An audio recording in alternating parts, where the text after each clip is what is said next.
surprisingly, this is our first Christmas special, and what better episode is there to start with than Pretty Pretty Dresses? I mean, it won the poll after all, and that's a good enough reason for me.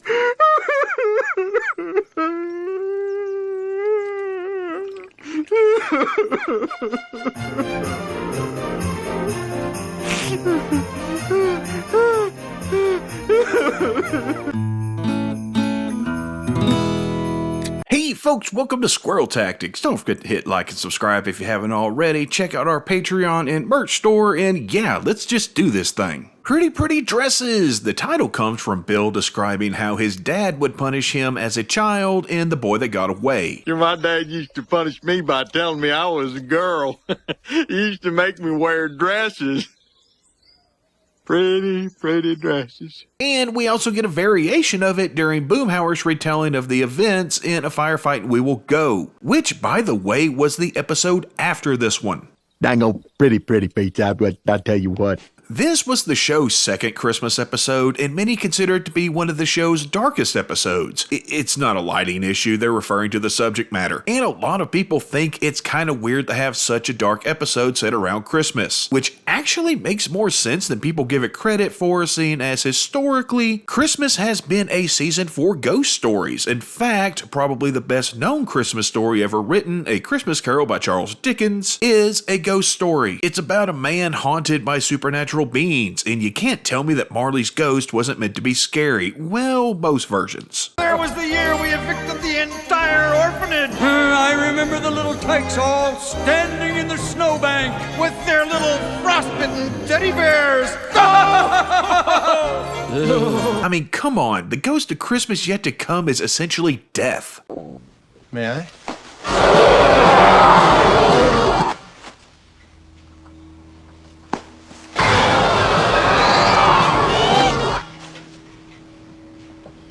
Did our people do that? We're gonna get phone calls.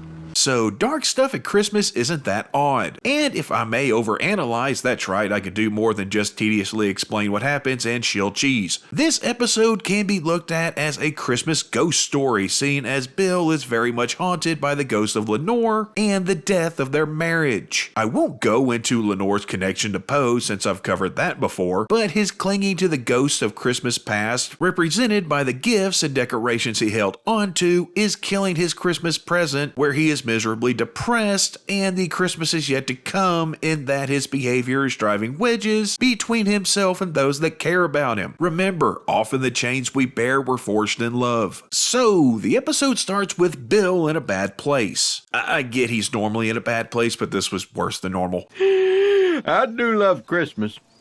I like to celebrate the anniversary when Lenore left me 7 years ago Christmas Eve. Best thing that ever happened to me. And it's well documented that the holidays are a tough time for a lot of people. Sometimes due to loneliness, sometimes because they learned there's no Santa after their dad's corpse was found in the chimney loaded down with presents. But for Bill, it's a combination of Lenore leaving him and loneliness. Thankfully not the chimney one. Now, I'm not a psychiatrist or psychologist. I didn't even stay at a Holiday Inn Express last night. But based off of personal experience, I say that Bill shows most, if not all, symptoms of chronic depression. Probably made worse seasonally. The obvious crying, the lack of self-care, penchant for sleeping, you know, that kind of stuff. And I'm glad that at least Hank makes an excuse to check up on him. Dale and Boomhauer know something's wrong, but they choose to ignore it, which is rather realistic because people will often willfully ignore depression in others until something bad happens and then they want to be all Pikachu-faced, oh my god, I didn't see it coming.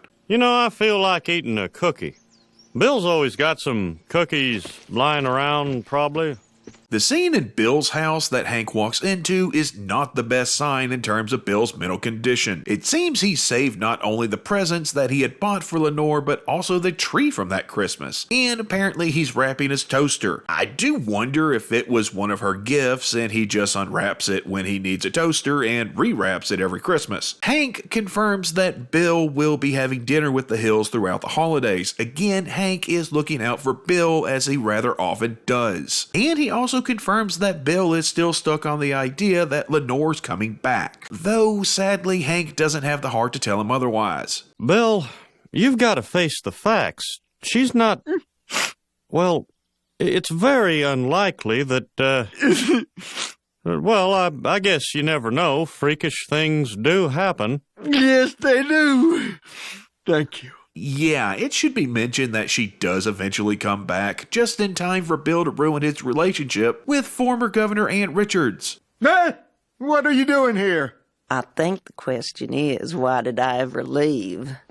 You said it was because I was fat and bald and I got too jealous whenever you had a date. Oh, Billy Goat. Plus, it should be mentioned that this should be the doorway to Bill's kitchen, not his bathroom, and this is Con's old couch that the guys had used in the alley, and where Bobby had a special moment with Marie.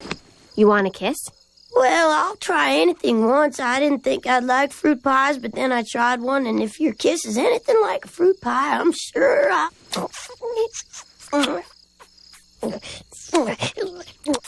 All right. See you around.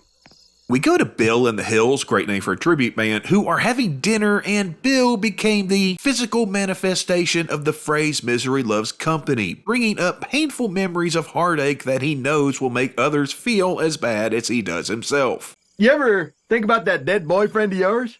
Well, I wonder if you'll ever find someone again. I mean, most people just get one relationship in this life. Yeah, he starts with reminding Luann of Buckley's death, and this is not the last time Buckley's mentioned in this episode, but we'll get to that. Though props to Peggy for trying to step in and make Luann feel better, because there is still the risk of getting more of this. This is a picture of what a hungry Irish child looks like. Fight the occupation! Fight the occupation! Luann, honey, can you help me serve at the party? You were such a wonderful hostess last year. what? Bill proceeds on his one-man mission to ruin dinner faster than not using Cabot in your mac and cheese by bringing up Marie, the girl that broke Bobby's heart back in And They Call It Bobby Love, possibly best remembered for this. Who were those guys? Why were you dancing with all those guys? Bobby, they're friends. Just tell me why you were dancing with all those guys. Goodbye, Bobby. Marie. Marie! Yeah, she was cute. Maybe we could talk about something else, huh? Oh, yeah, sure. Nice try, Peggy, but all this does is move Bill's turret in her direction as he brings up some guy she apparently may have had a crush on back in 10th grade. I'm guessing this must have been before she and Hank got together, but it's never mentioned that Bill knew Peggy back then. Plus, she went to a different school, so what's the deal with this whole thing? You liked him. Well, that was 10th grade. No, I didn't. Yeah, you did, but he didn't like you.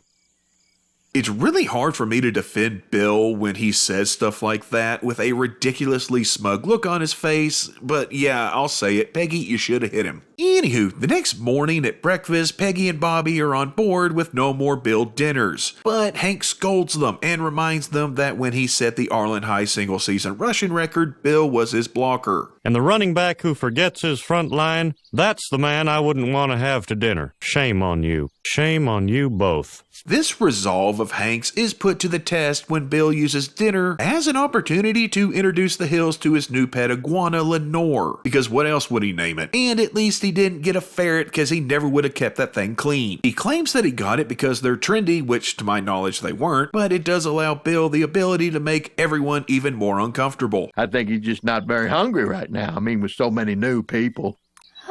Should I leave?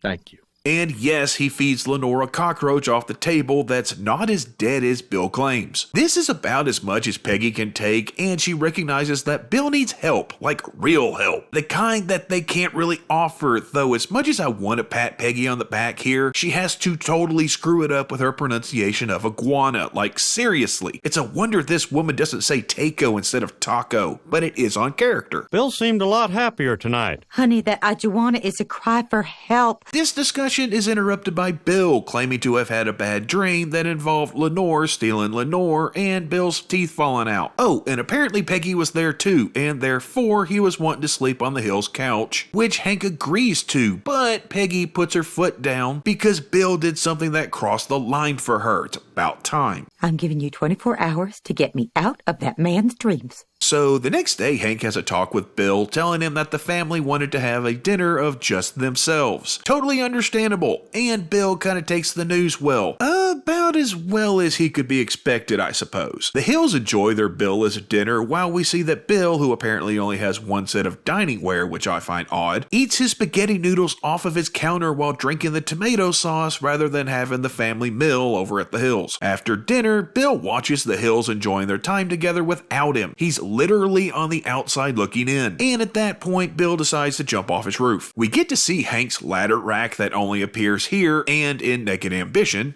The 10-footer ought to do it. The middle one. And Hank notices their Christmas lights having an issue due to Bill accidentally unplugging them. My 10-footer's gone. Dale? Or Bill? Probably Dale? But while he's up on the roof reattaching the lights, he sees Bill over on his own roof. And when Hank finds out why, he's none too happy about it. Though, to be fair, Bill is jumping off a single-story roof. Yeah, he's going to survive that. In fact, many, if not all of Bill's cries for help could be seen as little more than cries for attention. What you doing there, Bill? Satellite dish trouble? No, I'm just up here to kill myself. What? Oh! No! And yeah, it didn't work, because of course it didn't work. Again, it's a single story, so he's falling maybe 10 feet onto grass. 9 times out of 10, that's nowhere near fatal, as is the case here, where it seems that Bill only injured his arm. And he probably only did that because he tried to hold on to the dadgum gutter. Peggy again argues that Bill needs professional help, and yeah, he does. She's totally right here. But Hank sees it differently, believing that Bill just needs time to snap out of it, and that they need to watch over him to keep him from doing anything worse to himself. Which is kinda also correct. He does need his friends to be there for him, but yeah, he needs professional help too. Now, Dale, you make your own hours, so you take the day shift. I'll take nights. Boomhauer, late afternoon to early evening. Can I have another codeine, please? Quiet, Bill. We're trying to do something here. See, Bill is like a lot of people suffering from depression. They want to be around others, but their mental state tends to push others away. That's why the best way to handle a friend with depression is the Eeyore way. You know, the whole made-up story about Piglet and Pooh visiting Eeyore and choosing to just sit with him. "We're sitting here with you," said Piglet, "because we are your friends, and true friends don't care if someone is feeling sad or alone or not much fun to be around at all. True friends are there for you anyway, and so here we are." And that's how you can help someone with depression, simply by showing that you care. And that's Hank going above and beyond to try and show Bill that he cares. Dale and Boomhauer, well, not so much. He's just suicidal, Peggy. He's not crazy. We've just got to watch him constantly until he snaps out of it. I don't think Bill is going to snap out of it. There's nothing we can do but sit back and watch the bloodbath. They take turns keeping watch over Bill at Hank's insistence, with Hank taking first watch that night, suggesting to Bill that maybe he just needs to sleep it off. You know, technically I guess that's the mental illness version of walk it off, which isn't going to help, but Hank is trying to lift Bill's spirits, so I give him credit for the effort. The actions may be misguided, but the intent behind them is good. I guess I'm just getting in practice, huh? For the big, long sleep. Oh, come on, Bill. How about a beer? Beer's a depressant, Hank. Don't go blaming the beer. Bill takes every opportunity to get attention from Hank, such as sticking his head in an oven, which is electric so he can't asphyxiate on the gas. Plus, he doesn't even turn it on so it's not like it'll get hot. Hank even goes so far as to dress Bill, introducing his silk pajamas that Dale eventually tries to steal, then brushes his teeth when Bill's unwilling to, and sits up to watch over Bill as he sleeps. And, of course, as soon as Hank nods off, Bill tries something. Oh, damn it, Bill. When it's Boomhauer's turn to watch Bill, he takes him out to a country saloon called Ugly's. Way to go there, buddy. And by takes him out, I mean Boomhauer went scooch hunting while Bill sat lonely and depressed at the bar, surrounded by happy couples that constantly reminded him of what he wishes he had, and the looming specter of Lenore that haunts Bill's soul, like shadows cast by a child's nightlight in the middle of the night. I've been in a situation like this before, so I can totally understand how it could be overwhelming. And it's pretty tone deaf of Boomhauer to take Bill there. It shows that he doesn't take Bill's mental health that seriously, and I think there might be another reason.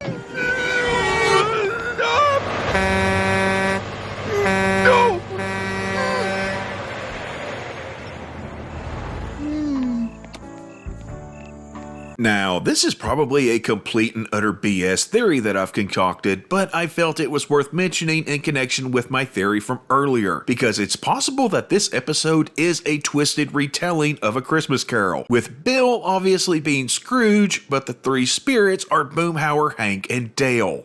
Just hear me out here. Boomhauer is the ghost of Christmas past. During his time with Bill, he took him to a dancing bar that reminded Bill of his past and the love that he had had with Lenore, making Bill yearn for the old days when he was young and in love, like how Scrooge was shown the love that he'd once lost. Hank is the ghost of Christmas present, a figure who was all about goodwill towards men. Come in and know me better, man. You're a little absent-minded spirit. No, I'm a large absent-minded spirit. And seeing as Hank literally dressed and cleaned Bill, then sat and watched over him as he slept to make sure that he was safe, yeah, you don't get much more goodwill towards men than that. Hank acted as the embodiment of charity and good in the world, which leads us to Dale, the ghost of Christmas yet to come, who's basically death, and when Dale spent his time with Bill... Nuh-uh. But I have to tinkle. Not on my watch. He reminded him of his mortality by threatening it, as well as seeing Bill's death as nothing more than a foregone conclusion. Also, he keeps stealing Bill's possessions, like the aforementioned silk pajamas and later on a television because, well... He's as good as dead, what's the difference? This could be a parallel to Scrooge's belongings being stolen and sold after his death. Again, it's probably a terrible theory, but it's a theory nonetheless, and if it is true and they are the three spirits, then man, did they ever fail at reforming Bill. Also, Dale and Boomhauer have had enough of helping, decrying the loss of their free time, and Dale's reasoning is a little less Christmas spirity than we would like. I can't keep this up. It's not in my nature to care about others. Boomhauer's complaint also isn't very valid considering he's complaining about a lack of free time due to his days only consisting of work or watching over Bill, which we know is wrong because literally 2 episodes before this in 9 Pretty Darn Angry Men, he said this when he was asked about his occupation. Hey, you need to just go ahead and call me Boomhauer, man. It'll my last name, you know.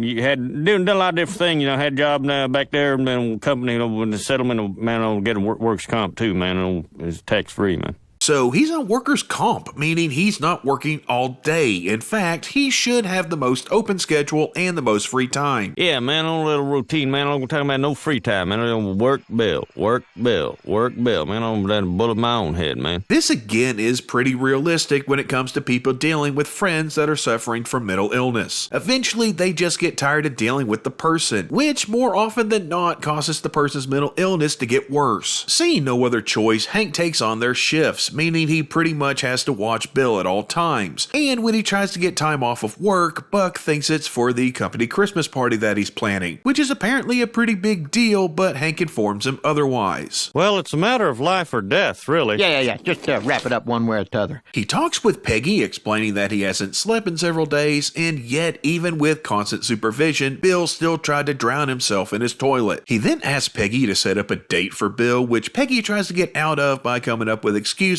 but Hank just takes it as she's going to do it anyway. And she does find someone, Sheila Topis, voiced by Janet Waldo, who is probably best known for voicing Judy Jetson and Josie from Josie and the Pussycats. And to say that she's underwhelmed with her date would be a bit of an understatement, with Bill not helping his case much here. They won't let me have a knife. I'm in the middle of killing myself. Do you like iguanas, Mrs. Tobis? She feels that Peggy misled her and admonishes her for doing so, though Peggy tries to play it off, claiming that the two of them had things in common, and yeah, Peggy's attempt here is pretty half-hearted because she knows that Sheila's right, and if it were only up to Peggy, she never would have invited her in the first place. You lied to me, Peggy. Mr. Dotrieve is a collector of exotic reptilia. You collect throat pillows. I have some pillows on my couch, but that doesn't make me insane. Sheila then answers Bill's earlier question, giving her opinion on iguanas, an opinion that's kinda hammered home when Bill gives his retort, quickly followed by Lenore deciding that it's the perfect time to pee on Bill's shoulder, and that's just great timing. I find iguanas to be filthy, repulsive creatures. Well, I think we all could use a bath.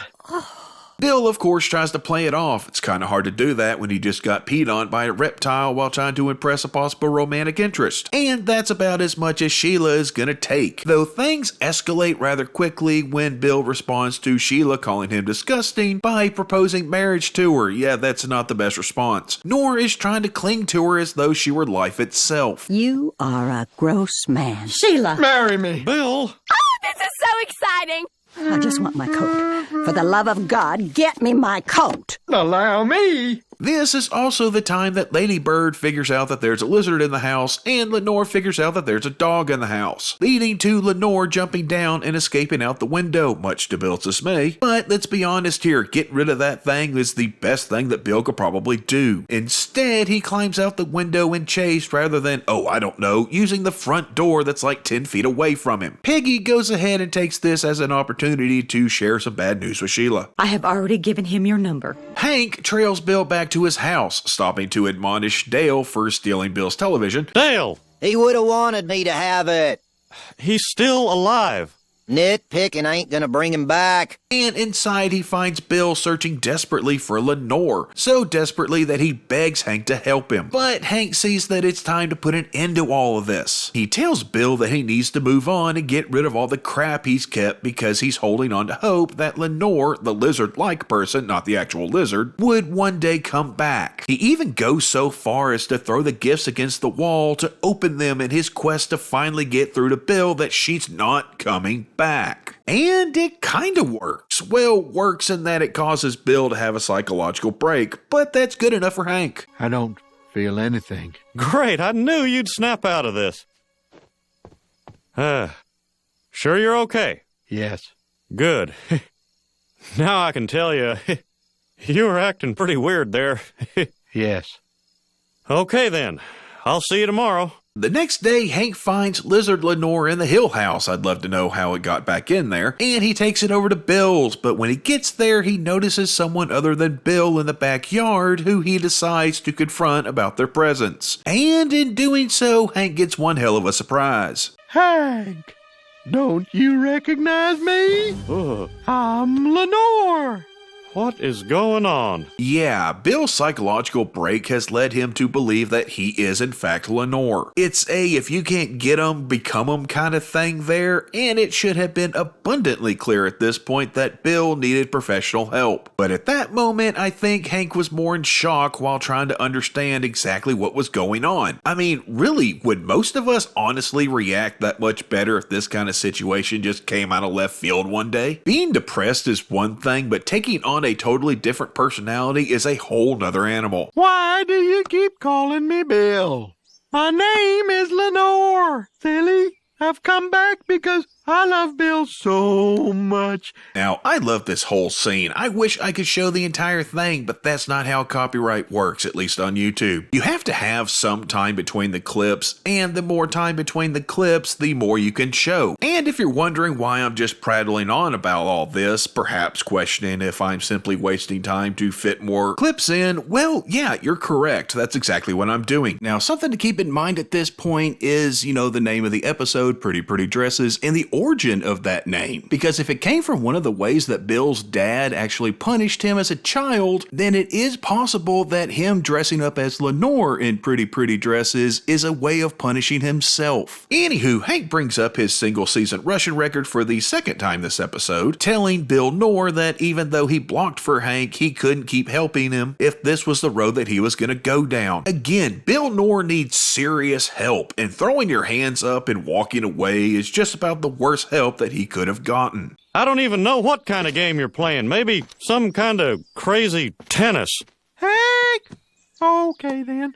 Nice visiting with you. Bill Nor goes about life like nothing was wrong, meeting up with the guys in the alley for a beer, surprising Dale and Boomhauer. I don't know if Hank had told them about the condition quite yet, and Dale immediately challenges the fact that he's Lenore, arguing that if he was Lenore, then where was Bill? To be fair, that is a logical question to ask. Bill's in the house. You want me to go get him? I'm skeptical that you could, yet Intrigued that you may. While Bill Nor runs off to get Bill, Dale makes a rather obvious observation. About time he noticed something might have been up. Probably too busy trying to steal all of Bill's stuff to see that Bill ain't doing too good. Bill's been acting a little weird lately, don't you think? But, hey, at least he didn't go in this direction. Look at you! You're part of a 12-headed jackass! This course is the feces that is produced when shame eats too much stupidity! You people make me envy the deaf and the blind! And it should be added that Bill Nor had the wherewithal to grab a sweater while they looked for Bill. Bill's busy. I needed a wrap. It's chilly. Yep. All right, that's it. Hank vents his anger to Peggy and Luann while taking it out on a potato, with Peggy telling him that Bill wasn't being ungrateful but rather was having serious psychological issues, and she's right there. Good job, Peggy. But then we get this little nugget from Luann, who is also correct, I might add, but something she says here is rather interesting. He needs to realize that Lenore's never coming back and he needs to just move on with his life. It's the same thing Buckley's angel told me. Yeah, Luann mentions Buckley's angel. However, as I pointed out in the Buckley video, this episode takes place 13 episodes before Buckley's angel appears in Wings of the Dope. Are you an angel? Buckley's angel. Don't wear it out. But yeah, she is right, and somehow this gives Peggy the terrible idea of inviting Lenore to the Christmas party. Come on, Peggy, you were doing so good. Way to muck up the streak. Nothing good could possibly come from this, but we're gonna get to that. Fast forward to the Christmas party and everything's in full swing. Apparently Maria Montalvo dyed her hair. Yeah, that's not how you make it onto the Strictly Christmas card. We see a strangely darker than normal Melinda with the first Donna from accounting right there. And we even get an early Debbie sighting. But then Bill Nor shows up, throwing everyone for a loop, well, everyone except for Bobby, who was continuing his quest to be the hostess with the mostest. May I offer you a homemade tater tot, Mr. and Mrs. Dotrieve? Why, thanks. Bill Nor seems to be trying to have a good time, well, until the actual Lenore called and refused to speak to Bill. Now, one, Peggy shouldn't have contacted Lenore. She should have contacted mental health services. B, she should not have mentioned to Bill that Lenore was on the phone until she knew for a 100% certainty that she was going to talk to Bill. Why would Peggy tell him that Lenore's on the phone? Why would she want her to come by? Does she think anything positive could possibly come out of this? It's a terrible plan. Again, Peggy, you were doing so good. And, of course, when he finds out that Lenore still wants nothing to do with him, shocker, it's about all Bill Nor can take. It also doesn't help that he walked into a house full of extremely conservative people while dressed and acting like his ex-wife, something that they aren't big fans of. Go back to Hollywood. This isn't the Democratic National Convention. You crashed the wrong party, honey. Hey, it's strictly propane. Hank, being a good guy and seeing no other way of diffusing the situation, came out wearing one of Peggy's dresses. It doesn't really look bad on him. And it definitely worked so far as getting the attention off of Bill Nor. Seeing Hank in a dress will do that. And I love Dale's reaction here. Yeah, that's right. It's that kind of party. Anything goes, extra fun. Woo! Hank, this wasn't on my invitation. Did you make Bill a special invitation? Bill Nor breaks down and runs outside with Hank quickly following, declaring to Bill Nor that he was Lenore, then proceeding to give a list of reasons for why Lenore left, such as Bill being lazy and the fact that they fought constantly, going so far as to tell him that she doesn't love him, which after being repeated a few times, finally starts to sink in and we see Bill reemerge thanks to good old-fashioned anger, standing up for himself and telling who he perceives to be Lenore off. So you know what? You go ahead. You get out. Get out. You don't deserve William Fontaine de la Tour d'Octreve. Attaboy, Phil. And just like that, Bill snaps out of it and Bill Nor is no more. I'm kind of proud of that one. Let's be clear, Bill still needs serious professional help. He sadly ain't gonna get it, but this is a huge step in the right direction. And I really do wish they would have kept this as part of continuity. This was an opportunity to change Bill up a little bit, at least make him less pathetic. But of course that didn't happen, and even though we see him get over Lenore, he still falls apart when he actually sees her later on. I thought I saw a ghost or horrible hobgobliner. How you doing, baby? Surprised? Lenore. But if nothing else, at least we get to end the episode with Bill and Hank back to normal and a quick joke in the background. I hit rock bottom there, didn't I, Hank? And hard. Then it's all uphill from now on. Yep, the wind's at your back, buddy. Merry Christmas. Get. So, Pretty Dresses. It's a good episode, possibly a really good episode. I think it's a very realistic depiction of how people often treat those with mental illness, with some ignoring it, some profiting off of it, and others trying to be understanding until their understanding wears thin. As someone who has dealt with chronic depression for a few decades, dear God, I understand that I'm not the easiest person to get along with, nor always the most fun person to hang around. But the absolute worst thing a person can do for someone with depression is ignore them or push them away. They already feel like nobody cares. Proving it to them just makes things worse. Nobody wants to be on the outside looking in. Nobody wants to feel left out. And it's just that much worse when you already feel no one wants you around. The best way everyday people can help is just by showing you care. This is also a perfect example of when you need to get someone help. Bill obviously is having serious issues, yet no one tried to contact a professional about any of it. Yes, there was, and to an extent still is, a stigma around therapy and mental health, but this was a situation completely outside anybody on the block's wheelhouse. As I said earlier, I really do wish that they would have kept the change in Bill from the end rather than just have him revert right back to regular old Bill. But the writers wanted Bill as a punching bag, so that's what we got. The episode is entertaining, it has some great one-lines, and though it does cover some dark subject matter, it's not too particularly dark. And I think overall it's a worthy addition to the show's collection of holiday episodes. Merry Christmas, folks. Thanks for watching, and in the immortal words of a Christmas classic, Shitter was full! No, not that classic Christmas line, the other one. God bless us, everyone. Luann, knock! I had a bad dream. Bill? I dreamt that Lenore came back and stole Lenore, and then Lenore drove off with Lenore, and I ran down the street after him, and I yelled, Lenore! Lenore! And then my teeth fell out. Peggy, you were there. Can I sleep in your living room?